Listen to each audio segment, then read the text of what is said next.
أعوذ بالله من الشيطان الرجيم بسم الله الرحمن الرحيم اللهم صل على محمد وعلى آل محمد كما صليت على إبراهيم وعلى آل إبراهيم إنك حميد مجيد اللهم بارك على محمد وعلى آل محمد كما باركت على إبراهيم وعلى آل إبراهيم إنك حميد مجيد.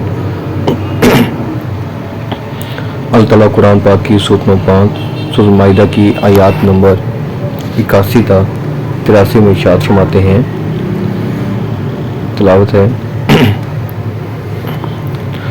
وَلَوْ كَانُوا يُؤْمِنُونَ بِاللَّهِ وَالنَّبِيِّ وَمَا أُنزِلَ إِلَيْهِ مَا اتَّخَذُوهُمْ أَوْلِيَاءَ وَلَكِنَّ كَثِيرًا مِّنْهُمْ فَاسِقُونَ لَتَجِدَنَّ أَشَدَّ النَّاسِ عَدَاوَةً لِّلَّذِينَ آمَنُوا الْيَهُودَ وَالَّذِينَ أَشْرَكُوا وَلَا تَجِدَنَّ أَقْرَبَهُم مَّوَدَّةً لِّلَّذِينَ آمَنُوا الَّذِينَ قَالُوا إِنَّا نَصَارَىٰ ذَلِكَ بِأَنَّ مِنْهُمْ قِسِّيسِينَ وَرُهْبَانًا وَأَنَّهُمْ لَا يَسْتَكْبِرُونَ وَإِذَا سَمِعُوا مَا أُنزِلَ إِلَى الرَّسُولِ تَرَىٰ أَعْيُنَهُمْ تَفِيضُ مِنَ الدَّمْعِ مِمَّا عَرَفُوا مِنَ الْحَقِّ يقولون ربنا آمنا فاكتبنا مع الشاہدین. ترجمہ. اگر انہیں اللہ تعالیٰ پر اور نبی صلی اللہ علیہ وآلہ وسلم پر جو نازل کیا گیا اس پر ایمان ہوتا تو یہ کفار سے دوستیاں نہ کرتے، لیکن ان میں سے اکثر لوگ فاسق ہیں. لیکن آپ صلی اللہ علیہ وآلہ وسلم ایمان والوں کا سب سے زیادہ دشمن یہودیوں اور مشرکوں کو پائیں گے. ایمان والوں سے سب سے زیادہ دوستی کے قریب آپ یقیناً انہیں پائیں گے جو اپنے آپ کو انصاری کہتے ہیں. یہ اس لیے کہ ان میں علماء اور عبادت کے لیے گوشہ نشین افراد پائے جاتے ہیں، اس وجہ سے کہ وہ تکبر نہیں کرتے. اور جب وہ رسول اللہ صلی اللہ علیہ وآلہ وسلم کی طرف نازل کردہ کلام کو سنتے ہیں تو آپ صلی اللہ علیہ وآلہ وسلم ان کی آنکھوں آنسو سے بہتی ہوئی دیکھتے ہیں. اس سبب سے کہ انہوں نے حق کو پہچان لیا وہ کہتے ہیں کہ ہمارے رب ہم ایمان لے آئے، پس تو ہم کو بھی ان لوگوں کے ساتھ لکھ لے جو تصدیق کرتے ہیں. تفسیر ہے یعنی اگر وہ واقعی اللہ تعالیٰ پر اور اپنے نبی موسیٰ علیہ السلام، عیسیٰ علیہ السلام پر ان پر نازل شدہ کتاب تورات انجیل پر ایمان رکھتے ہیں تو کبھی مسلمانوں کو چھوڑ کر کفار سے دوستی قائم نہ کرتے، کیونکہ تورات میں اس کام کو حرام کہا گیا ہے. یا یہ کہ اگر وہ کفار صدقے دل سے ایمان لائے ہوتے، نفاق کے مریض نہ ہوتے تو پھر یہ کبھی ان سے دوستی پیدا نہ کرتے. کہ یہودیوں میں عناد، انکار، حق سے دشمنی، تکبر اور اہل علم ایمان کی تنقیص کا جذبہ بہت پایا جاتا ہے. یہ وجہ ہے کہ نبی کو جھٹلانا بلکہ قتل کر دینا ان کا شعار رہا ہے. حتیٰ کہ انہوں نے کئی مرتبہ رسول اللہ صلی اللہ علیہ وآلہ وسلم کے قتل کی سازش کی، آپ صلی اللہ علیہ وآلہ وسلم پر جادو بھی کیا اور ہر طرح نقصان پہنچانے کی مذموم کوشش کی. اس معاملے میں مشرکین کا حال بھی یہی ہے.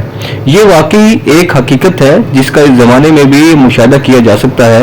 آج بھی جو دشمنی یہودیوں اور مشرکوں، گائیں اور بتوں کے پجاری ہندوؤں، دہریوں اور کمیونسٹوں کو مسلمانوں سے ہے وہ بہرحال نصرانیوں کو نہیں. ہاں، جن نصرانی پر یہودیت غالب ہے وہ واقعی مسلمانوں کے سخت دشمن ہیں. یہود نصارہ کی مسلم دشمنی میں جو فرق مذکور ہوا یہ اس کی علت ہے، جس طرح یہود کے عالم کو حبر کہا جاتا ہے جس کی جمع حبار ہے، اسی طرح نصارہ کے رئیس اور عالم قسیس کہلاتے ہیں، یعنی جن لوگوں نے کہا کہ ہم نصارہ ہیں، جو واقعی عیسیٰ علیہ السلام کی شریعت پر چلنے کا دعویٰ کرتے ہیں، وہ مسلمانوں کے نسبتاً قریب ہیں، کیونکہ ان میں علم اور ذات یعنی دنیا سے بے رغبتی پائی جاتی ہے، اور دین مسیح میں نرمی اور عفو و درگزر کی تعلیم کو بنیادی حیثیت حاصل ہے۔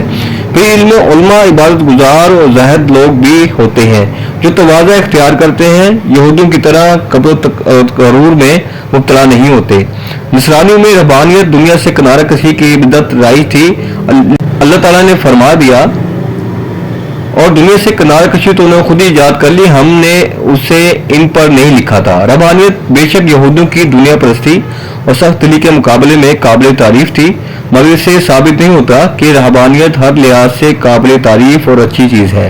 ان وجوہ کی بنا پر یہود اور مشرکین کی نسبت نصرانیوں کو مسلمانوں کے زیادہ قریب قرار دیا، ورنہ جہاں تک خود اسلام اور مسلمانوں سے دشمنی کا تعلق ہے تو بغض عناد نصرانیوں میں بھی موجود ہے، جیسے کہ صلیب حلال کی صدیوں پر محیط لڑائیوں سے واضح ہے، اور جس کا سلسلہ اب تک جاری ہے۔ اب تو اسلام کے خلاف مشرکین کے ساتھ یہودی نصرانی دونوں اکٹھے ہو گئے ہیں، اس لیے قرآن نے مسلمانوں کو مشرکین کے ساتھ ساتھ یہود نصارہ کی دوستی سے بھی منع فرمایا ہے۔ مفسرین کے بیان کے مطابق ان سے مراد نصارہ کے وہ لوگ ہیں جو مسلمان ہو گئے تھے۔ سلمان رضی اللہ عنہ سے روایت ہے کہ جب نبی اکرم صلی اللہ علیہ وآلہ وسلم مدینہ میں تشریف لائے تو میں نے کھانا تیار کیا اور اسے لے کر نبی اکرم صلی اللہ علیہ وآلہ وسلم کے پاس آیا۔ آپ صلی اللہ علیہ وآلہ وسلم نے فرمایا، سلمان یہ کیا ہے؟ میں نے کہا صدقہ ہے۔ آپ صلی اللہ علیہ وسلم نے اپنے صحابہ سے کہا کھاؤ، اور خود نہیں کھایا، چنانچہ میں واپس آ گیا، پھر کچھ کھانا اکٹھا کیا، اسے لے کر آپ صلی اللہ علیہ وآلہ وسلم کے پاس آیا۔ آپ صلی اللہ علیہ وآلہ وسلم نے فرمایا، سلمان یہ کیا ہے؟ میں نے کہا یہ ہدیہ ہے۔ تو آپ صلی اللہ علیہ وآلہ وسلم نے ہاتھ بڑھایا اور کھایا، اور ساتھ ہی اپنے ساتھیوں سے بھی فرمایا کھاؤ۔ میں نے کہا آپ صلی اللہ علیہ وسلم مجھے نصارہ کے متعلق بتائیں۔ آپ صلی اللہ علیہ وآلہ وسلم نے فرمایا، میں ان میں کوئی خیر نہیں ہے۔ میں بوجھل دل کے ساتھ اٹھایا تو اللہ عز و جل نے یہ آیات نازل کی، تو اس وقت صلی اللہ علیہ وآلہ وسلم نے میری طرف پیغام بھیجا اور مجھے فرمایا، سلمان یہ آنسو والے تیرے وہ ساتھی ہیں جن کا اللہ تعالیٰ نے ذکر فرمایا ہے۔ ان لوگوں میں جاسر رضی اللہ عنہ اور ان کے ساتھی بھی شامل ہیں کہ جب مکہ میں مسلمان ہونے والے صحابہ ہجرت کر کے رضی اللہ عنہ جاسی کے ملک حبشہ میں گئے اور انہیں کفار مکہ کے سفیروں کی شکایت پر بادشاہ کے دربار میں بلایا گیا، تو جعفر رضی اللہ عنہ نے ان کے سامنے تقریر کی اور اس میں سورۃ مریم کی تلاوت کی، جس میں مسیح علیہ السلام اور ان کی والدہ کا ذکر ہے۔ تو جاسی اور اس کے ساتھیوں کی آنکھوں سے آنسو بہنے لگے اور جاسی رضی اللہ عنہ مسلمان ہو گئے، اگرچہ وہ مدینہ نہیں جا سکے، مگر ان کی وفات پر رسول اکرم صلی اللہ علیہ وآلہ وسلم نے ان کا غائبانہ نماز جنازہ پڑھایا۔ اس کے علاوہ ایسے مسلمان ہونے والے نصارہ کا ذکر دوسرے مقامات بھی فرمایا ہے۔ اہل کتاب میں سے مسلمان ہونے والوں کو رسول اکرم صلی اللہ علیہ وآلہ وسلم نے دوہرے اجر کی بشارت دی، یعنی ہمیں آپ صلی اللہ علیہ وآلہ وسلم کی امت میں داخل فرما کر ان کی طرح شہادت دینے والوں میں شامل فرمایا۔ دوستو یاد سنی پڑھی، اللہ تعالیٰ اس سے یاد سے ظاہر ہوتا ہے، تعالیٰ نے بتایا ہے کہ یہود و نصارہ سے ہمیں دوستی نہیں کرنی چاہیے۔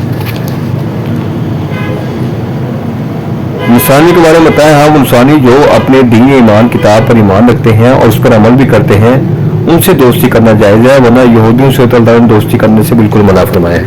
تو اللہ تعالیٰ سے دعا ہے جو آیات ترجمہ تفسیر پڑھی ہے اس کو سمجھنے، اس پر عمل کرنے کی توفیق عطا فرمائے، اور اللہ تعالیٰ ہم سب کو قرآن شریف کو ترجمے کے ساتھ پڑھنے، سمجھنے، اس پر عمل کرنے اور اسے دوسروں تک پہنچانے کی توفیق عطا فرمائے۔ جزاک اللہ، السلام۔